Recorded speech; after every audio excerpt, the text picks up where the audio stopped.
ஏ தானோ, எங்க போயிட்ட நீ? இவ கூட கத்தி கத்தி என் தொண்டை தண்ணிலாம் போகுது. ஒரு சோஃபாவை தான் துடைக்க சொன்னேன், அதுக்கு எம்பிட்டு போராட வேண்டியதா இருக்கு.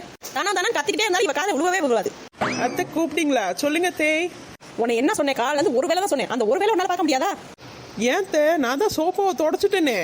எங்க தொடச்சிருக்க? அங்க பாரு, குப்பையும் கிப்பையுமா உன் பையன் போட்டு வச்சிருக்கான். இதுதான் உன் தொடச்ச லட்சணமா? இந்த கிழவிக்கு எப்படி தொடச்சாலும் இதே தான் குறை சொல்லிக்கிட்டே கிடக்கும்.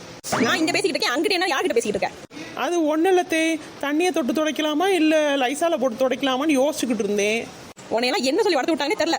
என் மகனை பாத்தியா? இப்ப நான் கூப்பிடுறேன், எழுனா என்ன மாதிரி வந்து நிற்பான். அப்படியா தேய்? அப்ப கூப்பிட்டு பாருங்க தேய். டே சபாபதி, சபாபதி இங்க வாடா. என்னமோ எள்ளுனா என்ன மாதிரி நிப்பான்னு சொன்னாங்க. இன்னும் கூட்ட சேதிக்கு இன்னும் வந்து நிக்கல. என்னடி அங்க முணுமுணுப்பு? அது ஒன்றும் இல்லைங்க தே, நீங்க தொண்டை வலிக்கும், நீங்க இருங்க நான் கூப்பிட்டு பார்க்குறேன். ஏங்க மாமா, ஒரு நிமிஷம் இங்க வந்துட்டு போங்க. என்ன சின்ன பொண்ணு கூப்பிட்டியா? என்னையா என்ன விஷயமா சொல்லுமா? அட பாவி மக்கா, நான் காட்டு கத்துனேன். கூப்பிட்டுக்கு பக்கத்து வீட்டுக்காரனே வந்திருப்பான். இந்த பையன் நான் கூப்பிட்டு வரல, ஆனா இது மாமான்னு கூப்பிட்டு வந்து நிக்கிறானே. என் மகனை என்ன போட்டு மயக்க வச்சிருக்கானே தெரியல. என்னாச்சு சின்ன பொண்ணு, எதுக்கு நீ கூப்பிட்ட? என்ன விஷயம்? அது ஒன்றும் இல்லைங்க, சும்மா கூப்பிட்டு பார்த்தேன் உங்களை. சரி, நான் மாமா போயிட்டு வரேன். அத்தே இப்போ சொல்லுங்க தேய்.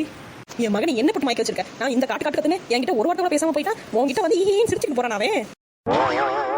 அத்தே நான் ஒன்றுமே பண்ணல தே, அவரை அன்பா பாசமா பார்த்துக்கிறேன், அவன்கிட்ட தான் தே. நாங்க மட்டும் சக்கரையும் சாராயத்தையுமா கொடுத்து வளர்த்தோம்? இல்லத்தே, நான் சும்மா அப்படி சொன்னேன். இப்போ என்னத்தே உங்களுக்கு?